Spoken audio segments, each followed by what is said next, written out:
علی بھائی اگلا سوال ہے، آپ نے اپنے ایک کلپ میں فرمایا تھا کہ قیامت کے دن ہر انسان کو اس کے باپ کے نام کے ساتھ بلایا جائے گا، یعنی فلاں بن فلاں۔ مجھے یہ پوچھنا تھا کہ اگر واقعی یہ یونیورسل ٹروتھ ہے تو سیدنا عیسیٰ علیہ السلام کو کس ولدیت کے ساتھ بلایا جائے گا؟ پلیز وضاحت فرما دیں۔ بڑی دور تک پہنچ گئے جی آپ۔ دیکھیں قرآن و سنت میں جتنے بھی احکامات آتے ہیں نا وہ جنرل ہوتے ہیں، ایکسیپشنز آر آلویز دیئر۔ شکر حضرت عیسیٰ کا پوچھ لیا، ان کی تو میں ماں کا نام بتا سکتا ہوں، آدم علیہ السلام کا ذکر کرتے تو میرے پلے کچھ بھی نہیں سی بتانے کے لیے۔ تو ان کے علاوہ کی بات ہو رہی ہے نا، ان کے سوا کی بات ہو رہی ہے۔ بخاری اور مسلم دونوں میں حدیث ہے کہ قیامت والے دن ہر جو خائن شخص ہے اس کے لیے میدان محشر میں ایک جھنڈا بلند کیا جائے گا، عہد شکن اور خائن حکمران کے لیے، تاکہ ڈومیننٹ ہو جائے کہ یہ مجرم تھا دنیا میں، اور کہا جائے گا یہ فلاں بن فلاں کا جھنڈا ہے۔ ہمارے کئی ایک لیڈرز کے جھنڈے وہاں پہ گڑے ہوئے ہوں گے، فلاں بن فلاں، یہ فلاں بن فلاں، یعنی یہ اس کو کوئی پرائیڈ آف پرفارمنس نہیں دیا جا رہا ہوگا، بلکہ بتایا جائے گا کہ یہ خائن تھا اور یہ عہد شکن تھا، اس نے خیانت کی اللہ تعالیٰ کی امانت کے اندر جو اللہ نے اس کو حکمران بنایا تھا۔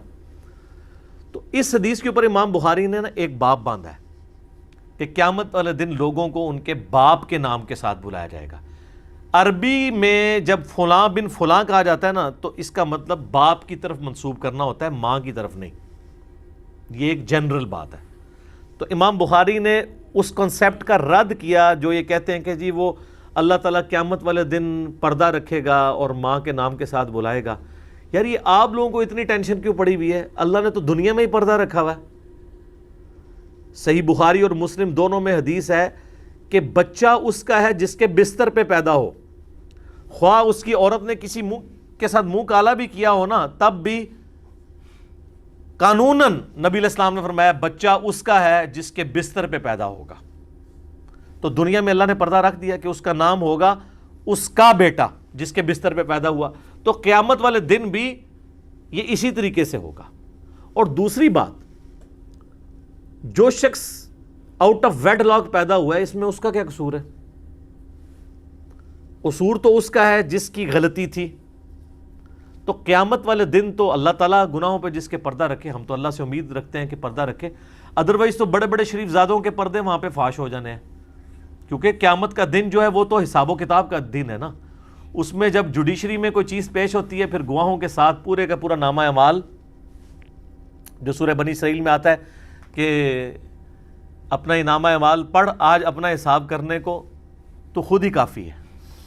اور ایک اور جگہ اللہ تعالیٰ فرماتا ہے کہ انسان کہے گا کہ یہ کیسی کتاب مجھے اللہ نے دی ہے جس نے نہ کوئی چھوٹی چیز چھوڑی ہے نہ کوئی بڑی چیز، ہر ایک چیز اس کے اندر لکھ دی گئی ہے۔ تو قیامت کا دن تو بہت سخت ہے، اس کا معاملہ بالکل الگ ہے۔ رہا عیسیٰ علیہ السلام تو یقیناً ان کو ان کی ماں کے نام کے ساتھ پکارا جائے گا، وہ روح اللہ ہیں، کلمت اللہ ہیں، ان کا باپ نہیں ہے، وہ اللہ تعالیٰ کی طرف سے معجزانہ طور پہ پیدا ہوئے۔ تو وہ تو قرآن میں بار بار اس چیز کا ذکر ہے، اور ان کی وجہ سے تو قرآن میں سیدہ مریم کا نام آ گیا، ورنہ قرآن کے مزاج میں کبھی عورت کا نام نہیں آتا۔ کیوں؟ حیا اور پردے کی وجہ سے ہمیشہ کیا ہے؟ امرۃ لوط، امرۃ نوح، نوح کی عورت، لوط کی عورت، ٹھیک ہے جی، فرعون کی عورت۔ تخت بلقیس والا واقعہ آیا، وہ بلقیس تو ہم روایتوں سے لیتے ہیں، وہاں پہ اس کا نام نہیں ہے۔ حضرت یوسف علیہ السلام کا جو معاملہ ہوا، زلیخا کا نام ہم روایتوں سے لیتے ہیں، قرآن میں وہ بھی نہیں ہے۔ عزیز مصر کی عورت۔ مریم کا نام اس لیے آیا کہ وہ حضرت عیسیٰ کی والدہ تھی، اور حضرت عیسیٰ علیہ السلام بغیر باپ کے پیدا ہوئے معجزانہ۔ اگر ان کا بھی باپ ہوتا تو میں آپ کو گارنٹی سے کہتا ہوں کہ حضرت مریم کا نام بھی قرآن میں نہ ہوتا۔ ہماری نبی صلی اللہ علیہ وآلہ وسلم کی والدہ محترمہ کا نام نہیں ہے، تو اور کس کا کیا ہونا تھا؟ تو یہ اللہ تعالیٰ نے حضرت عیسیٰ علیہ السلام کو ایک اسپیشل کوالٹی دی ہے جو اور کسی کو نہیں ملی۔ لیکن ساتھ ہی پھر اللہ تعالیٰ نے کلیئر بھی کیا ہے سورہ آل عمران کے اندر، سورۃ المائدہ کے اندر، کہ اللہ کے نزدیک جو عیسیٰ ابن مریم کی مثال ہے وہ آدم کی سی ہے۔ آدم علیہ السلام کو تو اللہ تعالیٰ نے بغیر باپ اور بغیر ماں کے پیدا کیا۔ عیسیٰ کی تو پھر بھی والدہ تھی نا، ان کا تو والد بھی کوئی نہیں تھا۔ عیسائیوں کو اللہ تعالیٰ نے اینٹی وینم کے طور پہ، الزامی جواب کے طور پہ کہا کہ آدم کو تو تم بھی اللہ کا بندہ مان رہے ہو، جس کا باپ بھی کوئی نہیں تھا، ماں بھی نہیں تھی، تو حضرت عیسیٰ کی پھر بھی ماں تو ہے، دنیاوی طور پہ وہ ایک ماں کے ذریعے دنیا میں آئے ہیں، تو ان کے بارے میں تمہیں کیوں گمان ہو گیا کہ وہ اللہ کے بیٹے ہیں؟ اگر یہ گمان کسی کے بارے میں لگنا چاہیے تھا تو آدم علیہ السلام پہ لگتا، وہاں تو وہ بھی مان رہے ہو کہ تم اللہ کا بندہ ہے، تو یہ بھی اللہ کے بندے ہیں۔ تو حضرت آدم علیہ السلام کہ چونکہ ماں باپ کوئی نہیں ہے، ان کو ان کے نام کے ساتھ ہی پکارا جائے گا۔ حضرت عیسیٰ علیہ السلام کی والدہ ہیں تو ان کی والدہ کی طرف نسبت ہوگی، باقی سب کو باپ کے نام کے ساتھ پکارا جائے گا۔ یہ تو بالکل کلیئر کٹ مسئلہ ہے۔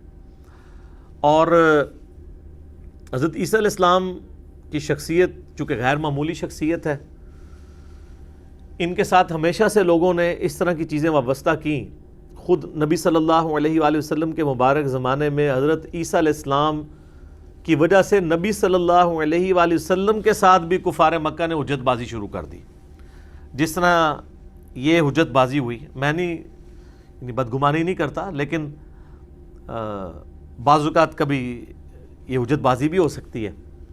نبی صلی اللہ علیہ وآلہ وسلم کے ساتھ کیا ہوا کہ سورۃ الانبیاء میں آیت ہے اینڈ پہ جا کے کہ قیامت والے دن اللہ تعالیٰ جو بتوں کی پوجا کرنے والے ہیں، جھوٹے خداؤں کی، جھوٹے آلہہ ہیں جو، ان کے آلہہ کو بھی دوزخ میں پھینک دے گا۔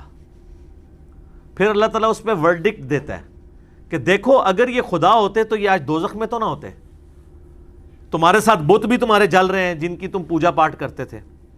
اچھا، جب یہ آیت نازل ہوئی نا سورۃ الانبیاء کے اندر، تو پھر کافروں نے نبی علیہ السلام کے ساتھ نا حجت بازی شروع کر دی، اور انہوں نے کہا کہ اچھا قرآن تو یہ کہہ رہا ہے کہ ہم بتوں کی پوجا کرنے والوں کو، جن کو، بلکہ وہ تو جنرل ہے کہ جن کو اللہ کے سوا پوجا گیا ان کو بھی، ان کے ماننے والوں کو بھی دوزخ میں جھونکیں گے، تو اس کا مطلب ہے کہ عیسیٰ ابن مریم کو بھی دوزخ میں پھینکا جائے گا، کیونکہ ان کو بھی تو لاکھوں کروڑوں لوگ پوج رہے ہیں اللہ کے سوا۔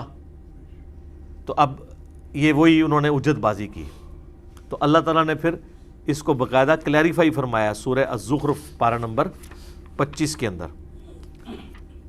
اس کو ان انٹینڈڈ نہیں چھوڑا، ظاہر ہے کہ ایک بہت بڑا ایک فتنہ وہ لوگ کھڑا کر رہے تھے نا، تو اللہ تعالیٰ نے فرمایا، یہ آیت ہے 57، اعوذ باللہ من الشیطان الرجیم، بسم اللہ الرحمن الرحیم، وَلَمَّا ضُرِبَ ابْنُ مَرْيَمْ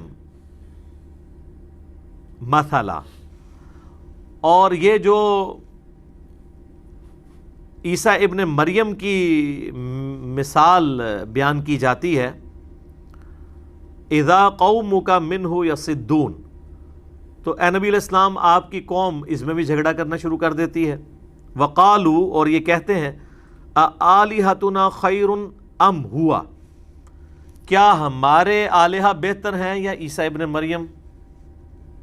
ما ضربوہ لک الا جدلا، یہ آپ سے مثال نہیں بیان کرتے مگر جھگڑا کرنے کے لیے۔ بل ہم قوم خصمون، بلکہ یہ تو ہے ہی جھگڑالو قوم ہے۔ یعنی کفار مکہ کہتے تھے اچھا تمہارے نزدیک حضرت عیسیٰ زیادہ بہتر ہے یا ہمارے بت؟ تو ظاہر مسلمان کیا کہیں گے؟ حضرت عیسیٰ بہتر ہے۔ تو وہ پھر اگلی پھکی کے طور پہ، الزامی جواب کے طور پہ کہتے تھے کہ اگر ہمارے بت دوزخ میں جل رہے ہیں تو یہ چھوٹا مسئلہ ہے تمہارے لیے، تمہارے لیے تو بڑا مسئلہ ہے کہ تمہارا عیسیٰ بھی دوزخ میں جلے گا، کیونکہ اس کو بھی تو خدا کے سوا پوجا جا رہا ہے۔ تو اللہ نے فرمایا یہ جھگڑے کے لیے کر رہے ہیں۔ دیکھا کیسا شیطانی دماغ جانتا ہے۔ ان ہوا الا عبد انعمنا علیہ، وہ تو نہیں تھے مگر ہمارے ایک بندے جن پر ہم نے انعام کیا تھا۔ وجعلناہ مثلا لبنی اسرائیل، اور ان کو ہم نے بنی اسرائیل کے لیے ایک مثالی پرسنالٹی بنایا تھا۔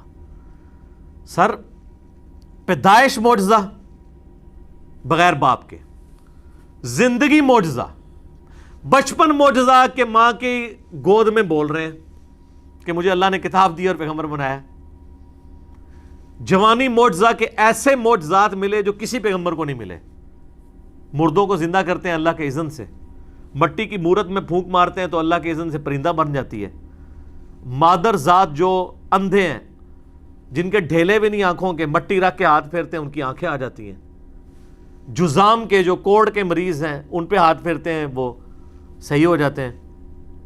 سورۃ المائدہ، سورہ آل عمران، سورہ مریم میں ان کے معجزات ذکر ہوئے ہیں۔ حتیٰ کہ موت بھی نہیں آئی، زندہ اٹھایا جانا بھی معجزہ، اور آج تک زندہ ہے، اور عمر بھی وہیں پہ رکی ہوئی ہے۔